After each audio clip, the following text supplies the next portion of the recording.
Hello, everyone, and thank you for joining us with today's webinar and for being so patient with our slight technical issues. We think everything is ready to go, so I will start us off. Today, we launched the OECD Working and Learning Together Human Resources Policies for Schools, which highlights that the staff working in schools are more than the sum of their parts. Indeed, the report points to the fact that while teachers are key in improving learning opportunities for their students, they can do so more effectively when a culture of collaboration exists. This report provides insight on how the mix of staff in schools varies across countries and examines how human resource policies can recognise, preserve, and strengthen the positive impact that school staff have on students. It also proposes 6 key policy approaches to support effective working environments in schools. Andrea Schleicher, Director of Education and Skills at the OECD, is joining us today to talk about the findings from this School Resources Report and what they mean for school policymakers. I am also joined by OECD Project Manager Deborah Nuchet and some of her team. Please feel free to send us your questions at any time through the chat function, and we'll moderate and try to answer as many as possible. Also, the PowerPoint that Andreas is presenting will be available online after this event. Andreas, over to you.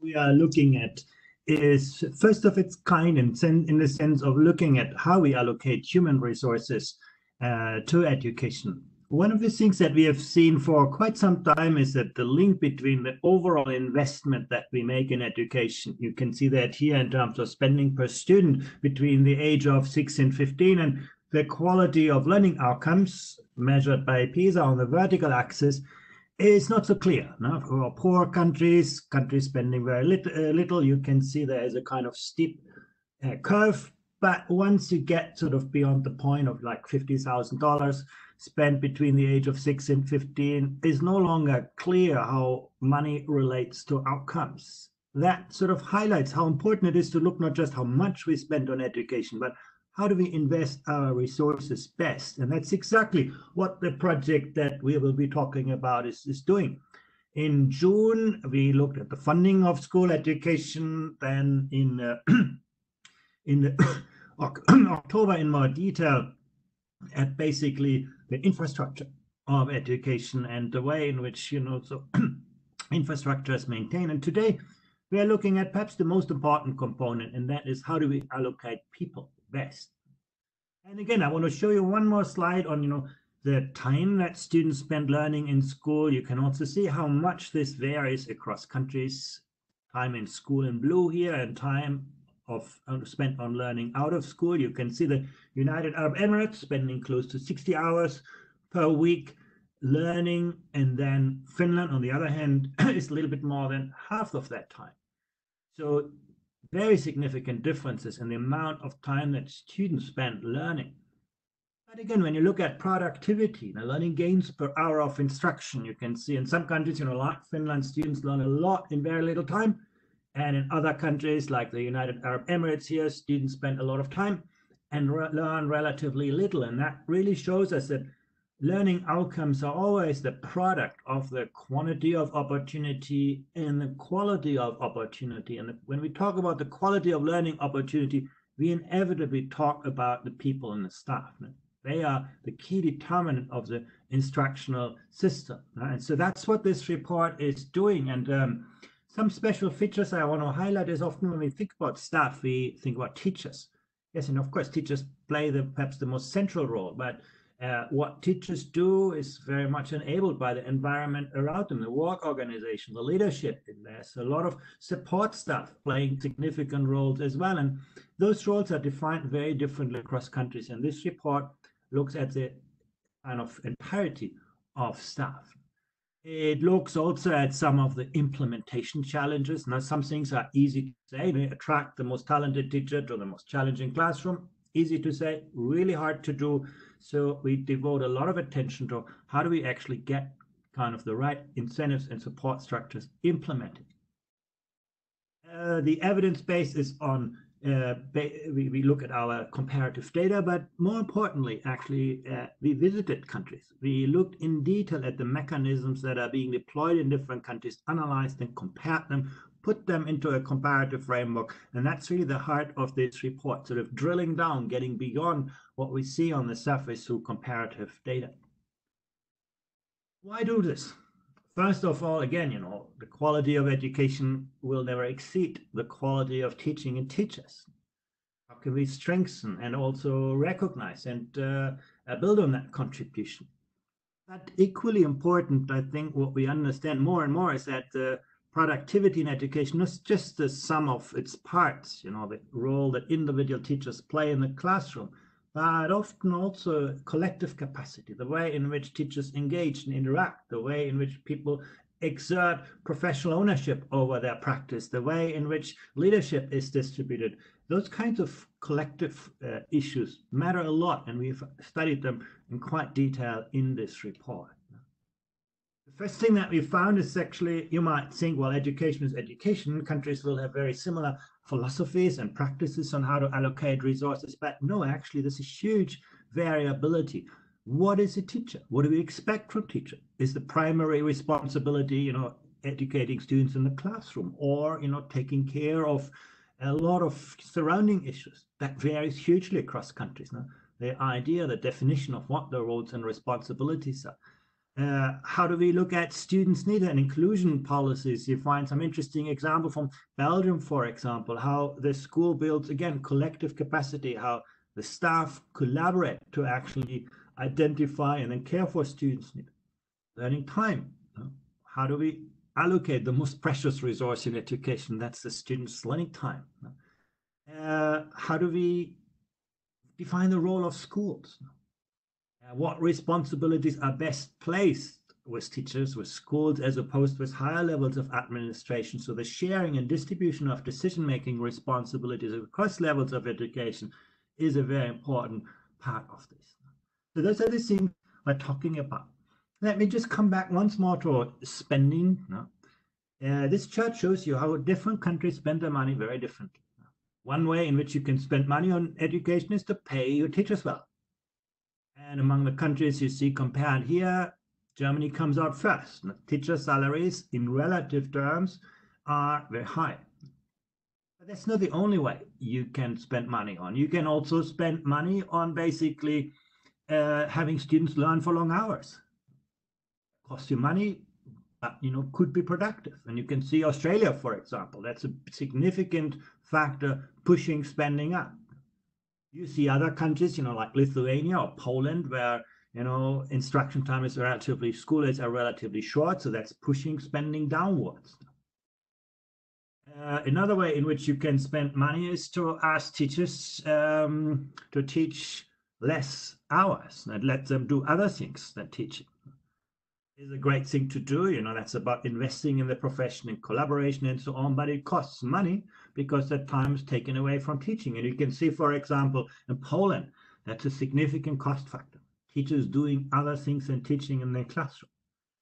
And the last one that I wanted to show is simply class size. If you have smaller classes, that drives cost up because you need more teachers. In Austria, that's a big factor in the spending decisions in Austria. So all I wanted to show you really here, when you look at the total spending as a result, that's here the brown dot, you can see that what was behind it could be hugely different across countries.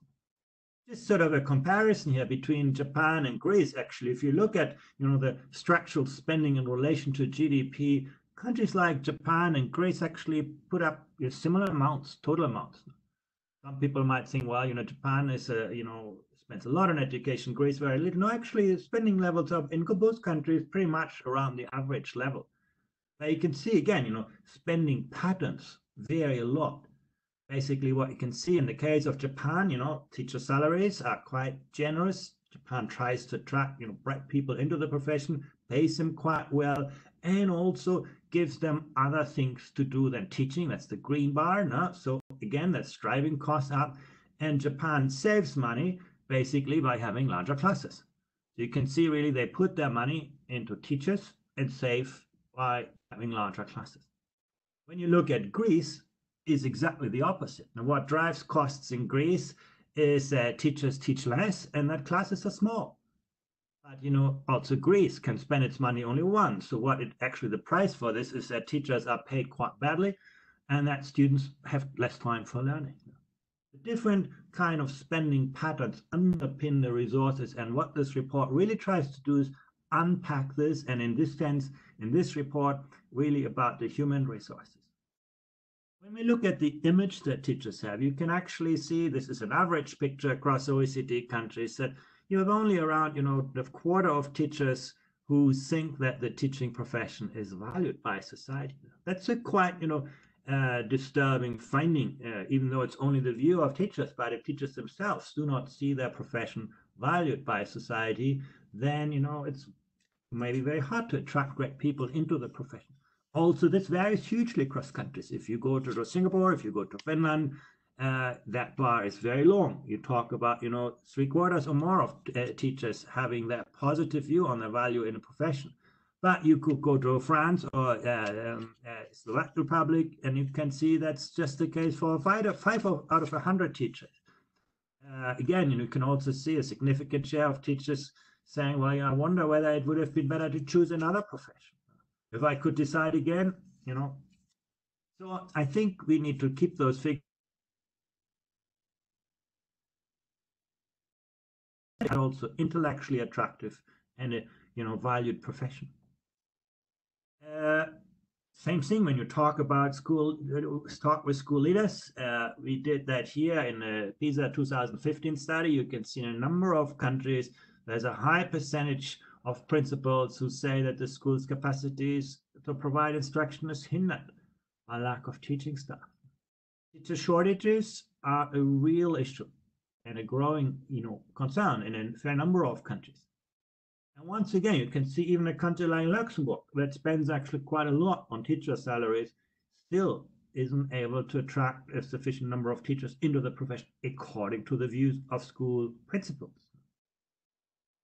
We also say, and see, when you think about investments of teachers in their profession, many teachers, in most countries actually, it's a very significant share who take part in professional development activities. That might, be seen as a good sign. But actually, when you ask them, do you think that's had a positive impact on your teaching practices, the bars get a lot shorter. Look at France, it's actually participation is quite low, but then only half of the teachers who participated thought that's actually made a difference for my teaching. So professional development is not professional development, and there's often a perceived lack of relevance expressed by teachers when we survey them. So again, just looking at participation pattern is not enough. We need to have a better understanding of what kind of professional development will be most conducive to better instructional practices across teachers. So what this study, started with is to build a kind of analytical framework to understand those different factors. When you look at the individual and also the collective capacity of school staff, you can see that has to do with professional competence, obviously, that has to do with job satisfaction and teacher well-being, with the perceived status of the profession, and the kind of professional collaborative culture in the school. And it's about teachers, it's about leaders, but it's also a lot of other staff, pedagogical and administrative support personnel, and even external staff that play a role in shaping, the individual and collective capacity of school staff. And that, again, is shaped by what is around schools, the human resource policies, the kind of salaries, the working condition, the career structures, how we select teachers, and how we invest in their professionalization. Human resource policies, the work environments are a very important determinant of individual and collective school capacity. And on the other side is leadership, how we distribute teacher leadership, school leadership, system leadership, and it affects the whole school, the classroom, student learning, and so on. That's basically the kind of analytical framework around which we frame the question and the analysis in this report. So let me come to some results, and I'm going to focus on the areas that you see marked in green here, the design of career structures, the mix of staff and how they spend their time in school, how the staff are allocated to schools. Now, how do we match resources with needs in different systems? And what is being done to support continued professional learning and a collaborative culture in schools. So, and those things are the ones that you find elaborated in this report. Let's start with the career structures. First question that we ask ourselves is, how do teachers see their motivation? Why did they join the profession? Is it, it is a social motivation? You can see that is the case on average. In most countries, the teaching allowed me to influence the development of children and young people. Teaching allowed me to provide a contribution to society. Most 9 out of 10 teachers basically say those were, important motivators for them to become a teacher. And then, there were also a fair number of countries who said, it was about having a secure job, it's about reliable income, and so on. So we need to look at the social kind of motivators, but also at the material motivators when we think about, the attractiveness of the teaching profession. These data come from our talent survey. What we found first is that actually career structures are very flat. Basically, some teachers could be doing the same job from the very first day to the very last day of their career. And that's very foreign in a profession, really. In most kind of professions, you have a lot of ways to grow laterally and vertically. You can move into different specializations, or you can advance, taking a bigger set of responsibilities in the system.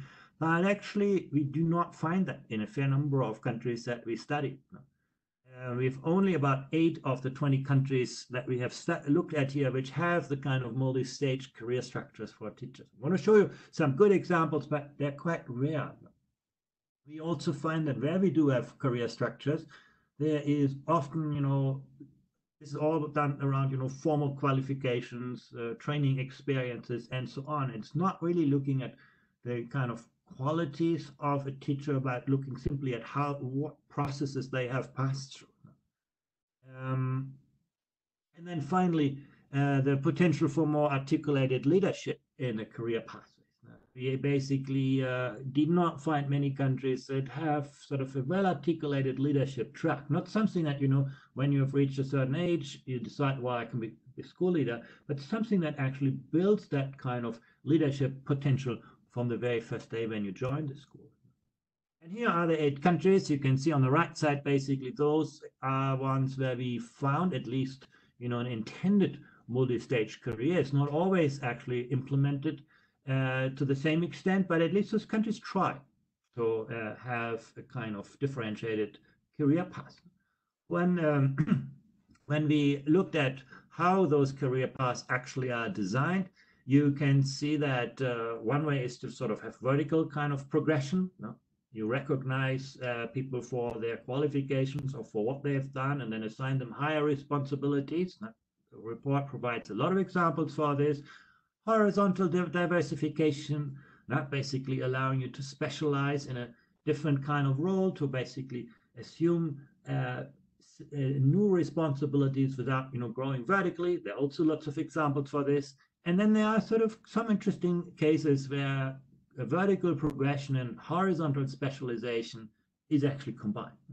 I'm going to show you in a moment an example from Singapore that we found particularly interesting, but the Slovak Republic also is trying similar things. That's basically what we see for teachers. Then when you look for school leaders, there is mid leadership positions. Basically, what systems are trying to do here is they distribute leadership around teachers, giving teacher leadership roles and leading kind of groups in a subject matter or elsewhere, and also to build system leadership. And actually, Denmark provides a very interesting example here where the administrative and system leadership grows out of school talent. It's not coming from the outside basically, but you can see this being a contribution from the school system itself. Here's an example from Singapore, this kind of lattice environment where you can move from a classroom teacher upwards, but also sideways. You can go into the teaching track and become a kind of senior teacher, then a lead teacher, a master teacher, and a principal master teacher. You can really see progressively you assume more responsibilities and make a bigger contribution to the profession as you grow upwards. You can move into leadership. You can move again. This is a good example of teacher leadership, subject head, level head, become a head of a department, become the vice principal, and then you can move upwards up to the director general of education. Or you can say, well, I move, in another kind of specialization, senior specialist track, where you actually, become a kind of expert contributor to the profession. And this doesn't happen, at the end of your career, but from the very first day you enter your school, your principal will ask you, what do you want to do in your life? Where do you want to move? And then they will actually, from that day forward, invest in your capacity to fulfill your role. And that's something that makes teaching in Singapore quite attractive for people. There's a real career structure behind this. And as you can see here, that's not principally about pay. Pay differentials are not the main drivers here. It's really about professional responsibilities. Now, let's have a look at a mix of staff who's working in schools. Now, you can see actually the first thing that teachers spend their time very differently across countries. Here you can see sort of adding up the different responsibilities that teachers have, and I've marked in red the share of working time that teachers spend teaching, or more precisely, the hours that teachers spend teaching. And you can see in some countries, teaching is a big part of your working hours. In others, on the right side, actually, Japan has the longest working hours, but actually the share of teaching time is relatively modest. And you can look at this in different ways. Now, one way would say, well, we have trained teachers to teach, we pay them for that, and we should use that time most effectively and allocate the maximum of time to teaching. But often what happens if you do that actually teachers have very little time for other important things than teaching. So they spend 1 hour after the other, and it becomes a very monotonous task, and it becomes a kind of intellectually maybe less challenging task. At the same time, you can look at the example of Japan and Kazakhstan, where teachers have huge amount of administrative work to do on top of their teaching time, and that also may not be the best use of teachers' time. So you can see the decisions that different countries make can vary hugely. And what this report is trying to do is unpack this and look at, what are actually effective ways to distribute teacher working time. We've also looked at this for leaders. And we all talk about, instructional leadership as the paradigm for effective leadership, moving away from, managing a building to managing people. But actually, when you look at the share of time that lower secondary principals say they spend on curriculum and teacher-related tasks and meetings, you can say actually that's quite limited. You talk about, 15, 18%. For the average, and it ranges from just 10% in the Netherlands to a little bit more than 20% in Korea and Japan. So again, it's an ideal to focus, leadership on instructional leadership, but actually look at the reality. Teachers have, as principals, have actually quite limited time to actually do that. One way in which you can, focus teachers more on teaching is by hiring other people for other tasks. And you can again see how hugely this varies across countries. And interestingly also, the blue bar is what we saw in 2018 last year, and the kind of diamond is telling you how this looked in 2013. You could really see that's one of the things where countries make huge changes. In some countries, the kind of support personnel has increased quite rapidly. And others, it's declined, the relative share. And also in absolute terms, you can see in Italy and Belgium, basically, there are no other people than teachers in the school system, or virtually not. Whereas in New Zealand, in Iceland, in Canada, in Sweden, actually the kind of non-teaching pedagogical support staff is a significant share of the staff in a school. And again, I don't think we can in this report promote a particular approach. This has pros and cons. In some countries, the very Tayloristic organization has led again to making teachers a very narrow profession. You teach your subject, but you do not have much time to work with your students out of the classroom on, social and psychological support and tutoring and things like this. In other countries, that's a big part of the role of teachers.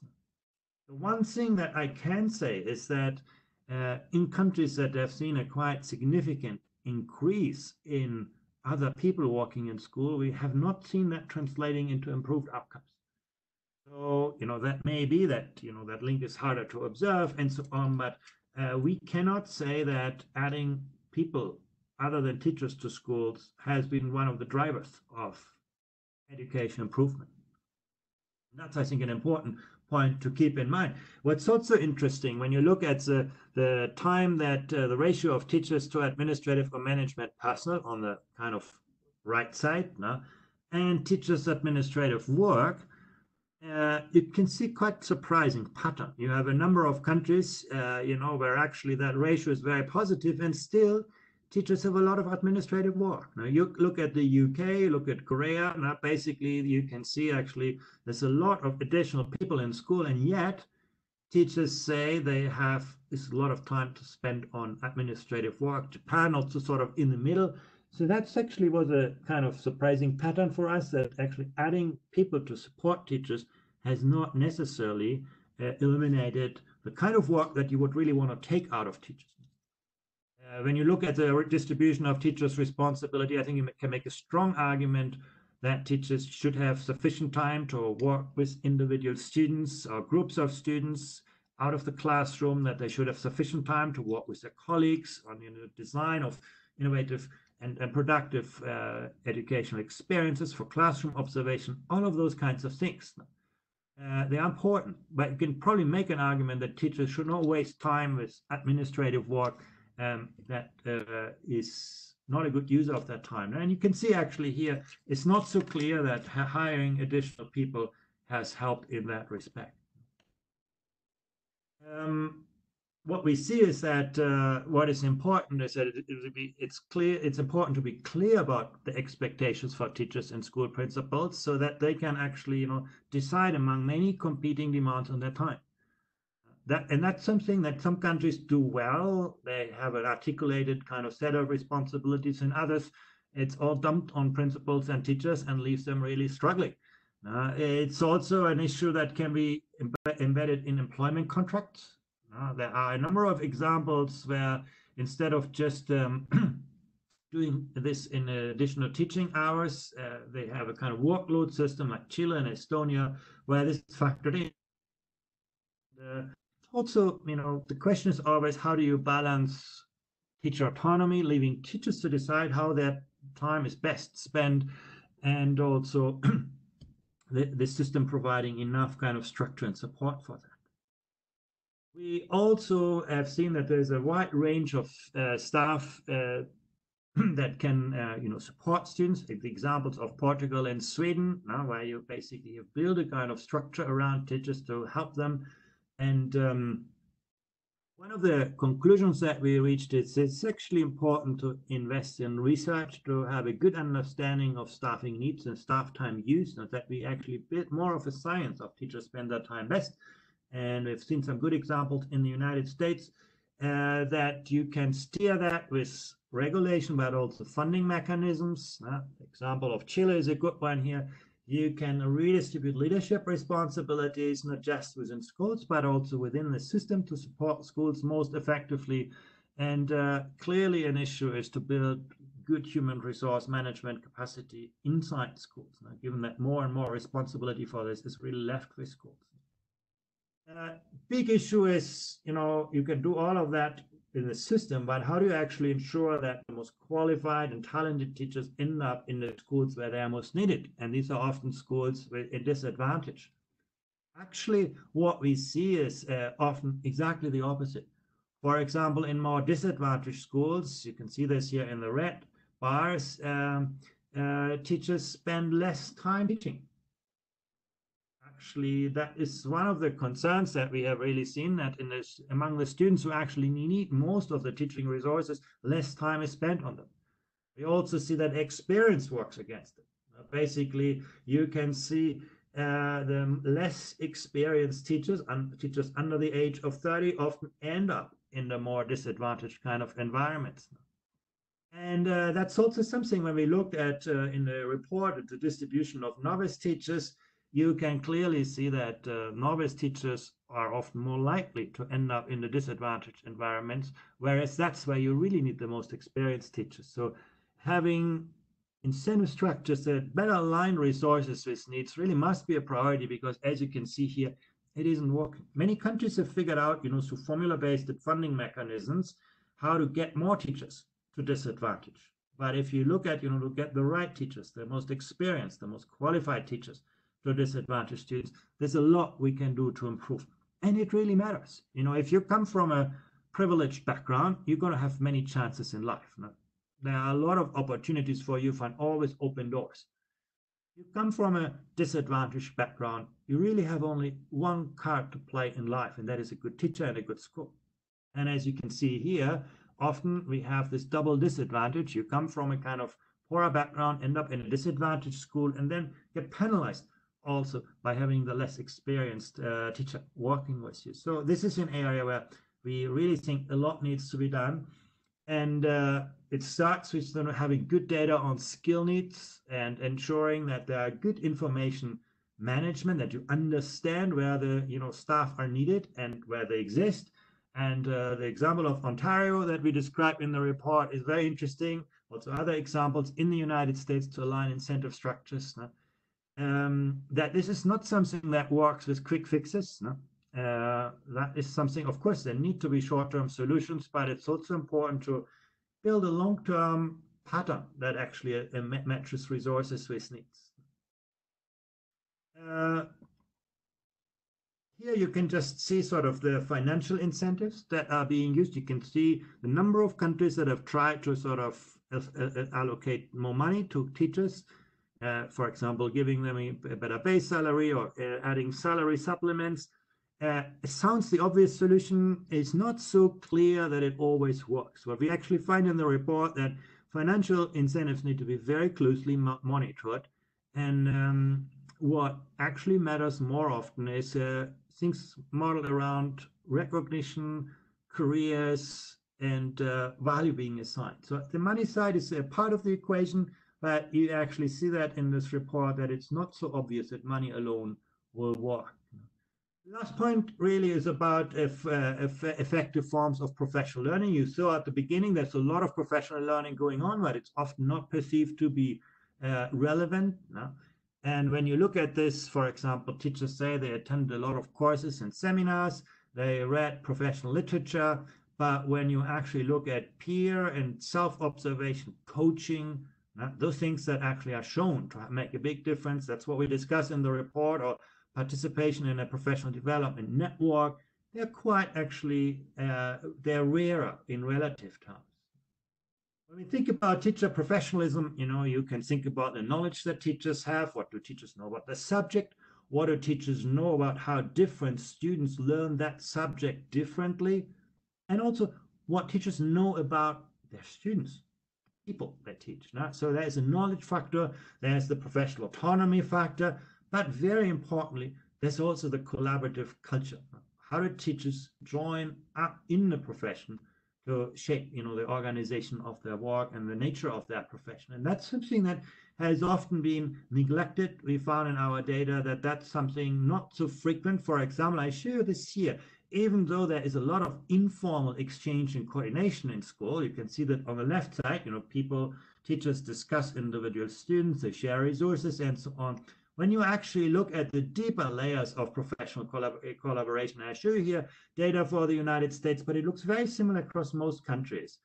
Classroom observation is still very rare in most countries. Joint activities, collaborative professional development, team teaching, the kind of things that actually lead, and you see that in the following chart, that lead actually to levels of teacher self-efficacy, to higher levels of teacher job satisfaction, teaching jointly as a team, observing other teachers' classes, engaging in joint activities, taking part in collaborative professional learning. Those things seem to be very strongly related to teacher self-efficacy, but as you could see before, they're often actually the kind of things that happen less frequently. And professional learning community is again something easy to talk about, very hard to do that well, requiring very strong leadership, very systematic practices, very kind of strong incentive structures to actually free up the time for teachers to do that well. And here you can see again an overview. There are very few countries that have built that kind of systematic culture of professional collaboration in schools through appropriate structures and roles, through dedicated resources, or making it a requirement. A lot of things that we can do.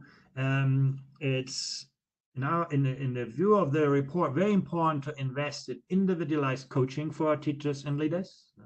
There's a good example from Colombia in the report to identify opportunities and support for school-based learning teams, to support schools to develop good adult learning goals, to ensure that the community they serve is well understood and served, and so on. And also formative staff appraisal can play a very important role.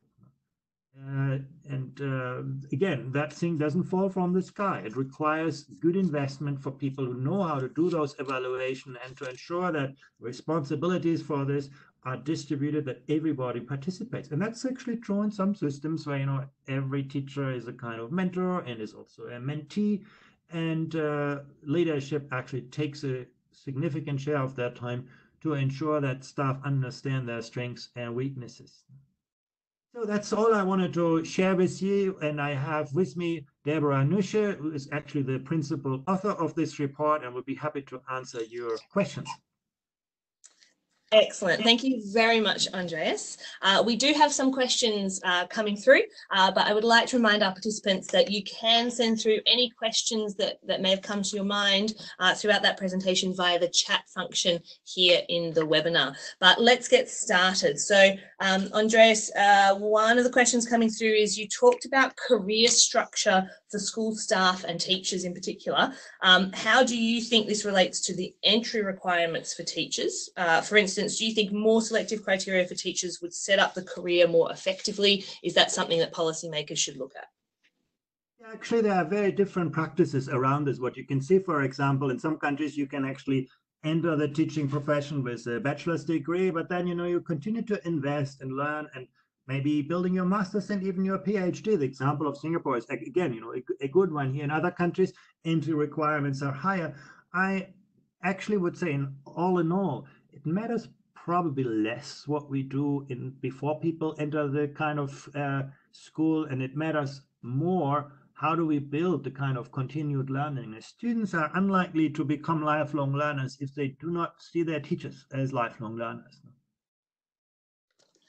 Excellent. That sort of relates to our second question, actually. So talking about lifelong learning and professional development for school staff, you mentioned that there is a shortcoming in traditional top-down formats. What is the best practice based on this report in schools to use professional development, knowledge and innovations? What's best practice? We highlight the importance of really very personalized coaching. That means helping teachers to understand, where their specific strengths and weaknesses are, and to build on them. That's obviously a resource-intensive way. Professional learning communities now having practices, classroom observation, lesson study, where teachers, the best way to understand your own teaching is actually to see how other people teach, and to be actually, some systems do video observation studies where you as a teacher see yourself in a mirror in collaboration with colleagues, and you also collaborate across the subject boundaries. Sometimes, project-based scenarios can be provide quite good incentives for teachers to collaborate across the boundaries of disciplines and or share experiences about students. The example about Ontario that we discussed is interesting in the sense that there, teachers in the school work around student agendas. So, and again, that can be a good way to invest in professionalization in a way that is task related, because as you could see from the report, there is a lot of learning going on that teachers do not perceive to be, relevant to their real classroom and real teaching responsibilities. Great. Another question, I suppose, or a few coming coming through about salary. So you mentioned that teaching is perceived as having a low status. So teachers perceive that they have low status in many countries. You also discussed the role of career opportunities to make teaching a career choice.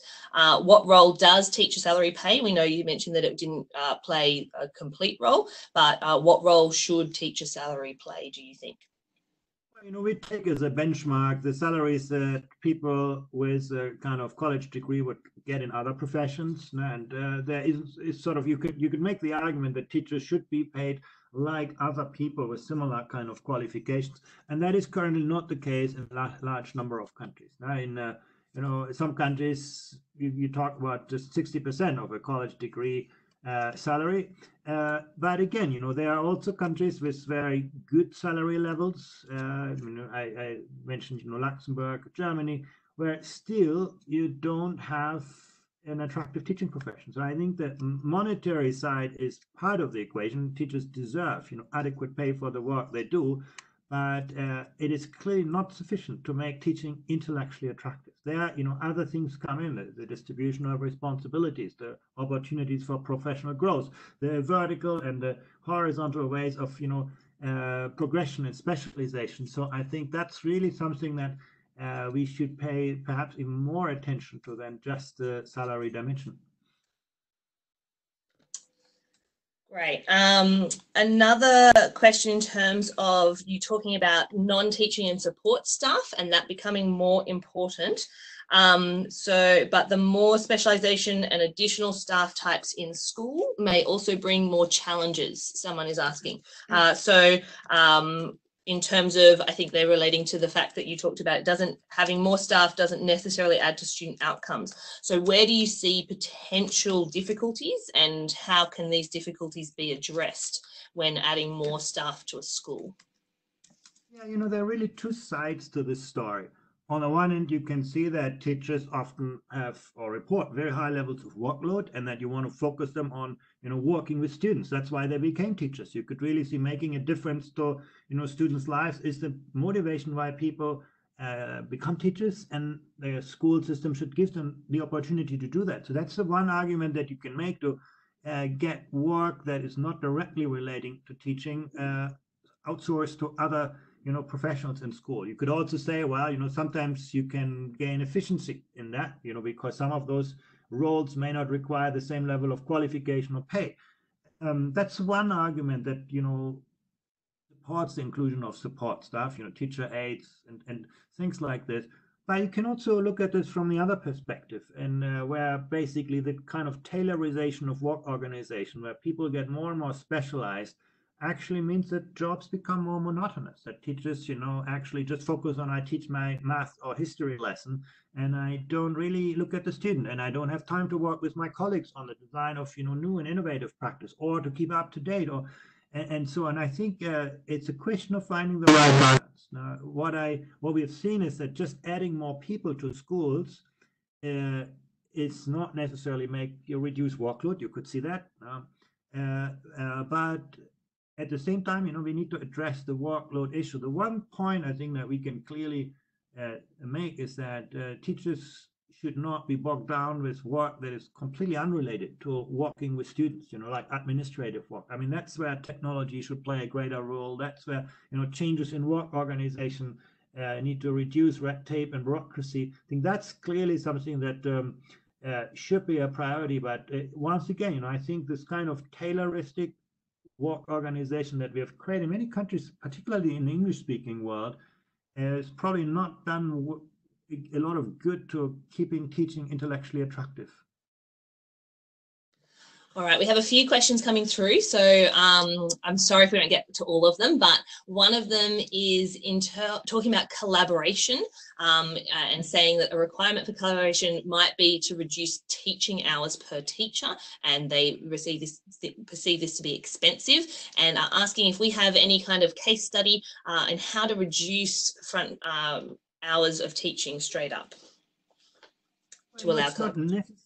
Yeah, it's not necessarily. I mean, of course, if you want teachers to collaborate outside the classroom, that's going to require, reductions in workload elsewhere. But there's also a lot of teacher professional collaboration that can happen in the classroom, where you have team teaching, when you have professional development done in a collaborative fashion, when you have teachers involved in research in the schools that can actually add, not subtract to the teaching. So yes, on the one hand, clearly professional learning takes or collaboration in school takes time, but it's not necessarily all outside the classroom. A lot actually there's some very interesting examples where professional collaboration takes place in the classroom with the students as well, where teachers again collaborate across different subjects on project-based learning experiences for students. So some really good examples for that as well. Great, thank you. We have another question that says, what is the role of school community in improving outcomes for students? So parents relating to schools and teachers, is this something that this report looks at, and what is its role?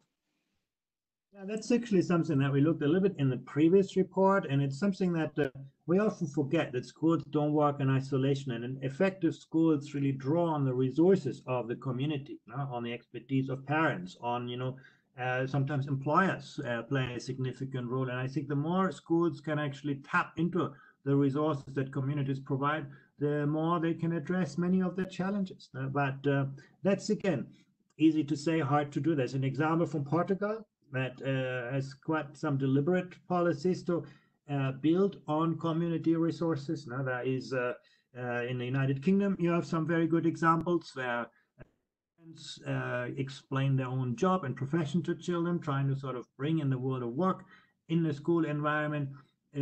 I think good schools are very creative on tapping into those resources.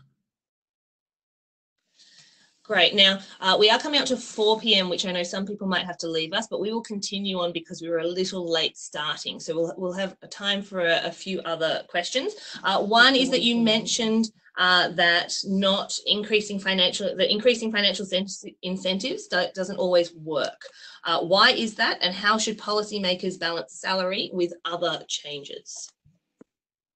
Yeah, that's a difficult question. I think, again, financial incentives can play a role, and the report actually, I think, provides a lot of really good examples for that.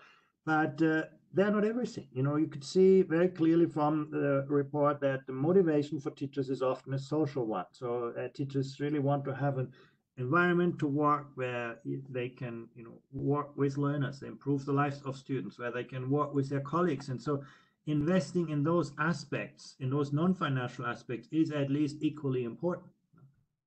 You could see, if you plot the chart that I showed you on staff shortages against teacher salaries, you're not going to see a straight line.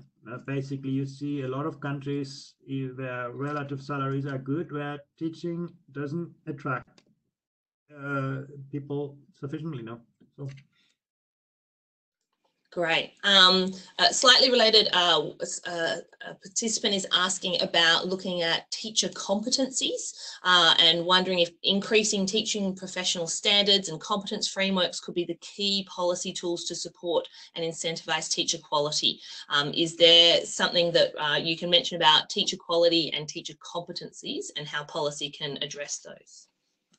Absolutely. We have in other reports actually always highlighted the important role that teacher professional standards play. And if you cannot define a good teacher, you're rarely going to get a good teacher. So being clear about what you expect from teachers, what the competencies are also, with different career stages, is a very, very important task. And actually, you can see good work in many countries around this. And teacher professional standards are now a quite common instrument to better articulate what we expect from teachers.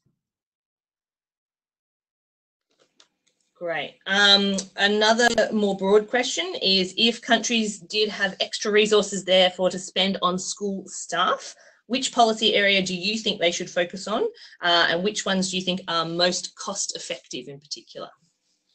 That's a question that's really, really hard to answer. The only way, I could give you an answer is by looking at how do the best performing education systems actually do that. And what I can say is that whenever these systems have to make a choice between, a better teacher and a smaller class, they invest their resources in teachers. They often pay for, investments in non-teaching working time, in investments for teacher professional collaboration. teacher salaries. They pay for that, for example, with relatively larger class size. And you can spend your money only once. You can spend it on better pay, on more instruction time, on less teaching time for teachers, and so on, and salaries. And if you put all of this picture together, many of the highest performing education systems really prioritize the quality of teachers and teaching over things like the size of classes. Great, thank you. Another question is looking at how we can balance the culture of egalitarianism among teachers with diverse career opportunities and structure. They particularly reference Singapore and Finland and wonder how that balance is made. I think that's a question that you can ask in every profession. And again, that's why, sometimes financial incentives are less productive than non-financial incentives, like increased professional recognition, different kind of sets of responsibilities. It's always about striking a balance, and when you have career structures, it's important to ensure that opportunities are fairly distributed. But once again, if you tell to young people that what you're going to do on your first day is exactly the same as what you're going to do on your last day, 30, 40 years later, many young people will choose something else. That's not the kind of job that people are looking for. And I think perhaps education needs to move on from an egalitarian culture where everybody does the same job and the same scale to a professional culture where people are recognized for the contribution that they make to their profession. Excellent. We have a few questions coming in about teachers' self-efficacy and professional collaboration. What role does it play? How can it be done effectively? I suppose, building teacher self-efficacy, how does that work? And then how does collaboration actually be developed in a system where it could be quite difficult to develop? Yeah, that's a very important question, actually. And we have quite good data, not from this report, but from our Thales study on this, that highlights the very strong and close relationship between professional collaboration and teacher self-efficacy. In fact, that's one of the strongest correlations that we observe. So my own sense of being an effective teacher, my sort of sense of ownership of professional practice very much relate to the nature of professional collaboration in the system. So investing in that, I think, is a good way to strengthen teacher self-efficacy, but also more generally teacher job satisfaction. We find that same correlation there. We even find a positive correlation between professional collaboration and the status that teachers assign to themselves in society. So you can see it's not just a question of society. It's often a question of how we find the roles of teachers and the opportunities for them to learn from and with their colleagues. Okay, so I think we have time for just two more questions. So one of them is saying this report's looking at school staff. So what about students and principals and things like this? Who is most important in a school structure? Is it the staff that are the most important, or is it the student intake that would have an impact on outcomes? Both matter. I think there's a lot of data showing that kind of socioeconomic context in which schools operate, the social background of students have a clear influence on results, but at the same time, that kind of relationship varies across countries. That's one of the most interesting findings from international comparisons, that you can take students from a similar social background, and the country where they go to school will make a huge influence on their results. And that suggests that actually schools can make a lot of a difference in either reinforcing individual social background or moderating it.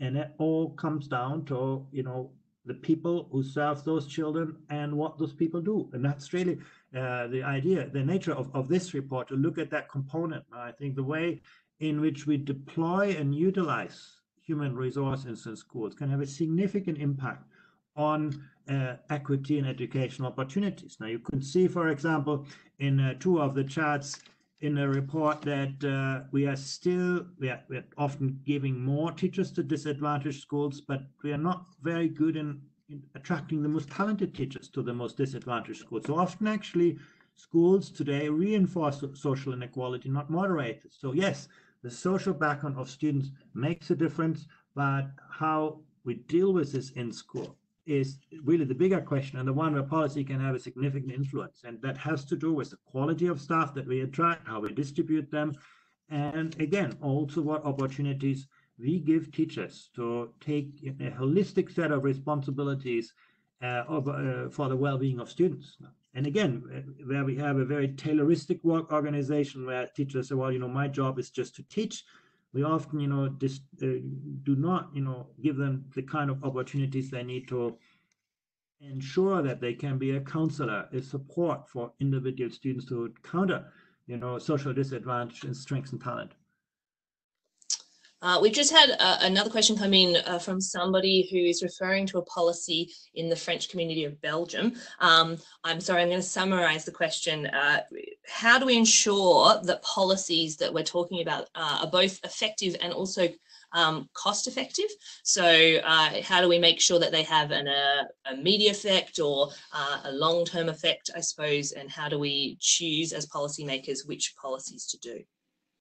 That's really very hard because, it's very difficult to do experiments in schools and to assess the effectiveness of policies in advance. But I think this is where international comparisons are so powerful. Basically, when you think about the design of a policy, you can be sure that somebody else has tried something similar, sometimes with good results, sometimes with bad results. So I would encourage policymakers who contemplate different ideas to look at, where have those ideas in one shape or another been tried out and with what success. And, the world is a great laboratory. You can actually see many intended kind of policies. You can see implemented, how they have been implemented, and also ultimately what has been achieved. Some of those things, have a very long trajectory. That's very important to keep in mind, that you're not going to see if you strengthen teacher initial education, which is very important, you're going to only, have 2-3% of teachers replaced every year. So you're going to see impact over a very long period of time. And that's why looking upwards is often a good way to assess, the relevance and potential impact of policies that you might consider. Great. Now, I haven't been able to address all of those questions, so I do apologise to those people that haven't quite done. So one last question, I suppose, from us is there anything in this report that you have found particularly surprising, something that you think is a particular takeaway for the people that are tuning in today? Maybe I leave that question to Deborah to answer. I think she will be best placed as the author of this report. Sure. Excellent. So, Deborah? Okay, thank you very much. Yes, thank you, Andreas, for giving us the floor. And I think maybe one of the things that was most surprising to us is how persistently the same challenges in relation to human resource policies have been around for many years. When I first came to the OECD 15 years ago, we were already talking about how do we make the profession more attractive, how do we distribute teachers and other staff equitably across schools, how do we build their professional competencies. So over the years, these have been persistent in countries. And so what we really found when looking at these challenges is that there's a need for a new approach to human resource policies, to look at them from a different angle. So what we try to do in this report is to really focus on this aspect of the collective in school and building this collaboration, which you talked about a lot, as well as looking into the implementation challenges, the resource implications, and so on. So to really get a more realistic perspective on what could be done in addressing these challenges that have been around for a long time in a different way. Excellent. Thank you, Deborah. And thank you very much, Andreas. Thank you particularly to our participants for your interest in this topic and the OECD's work on education.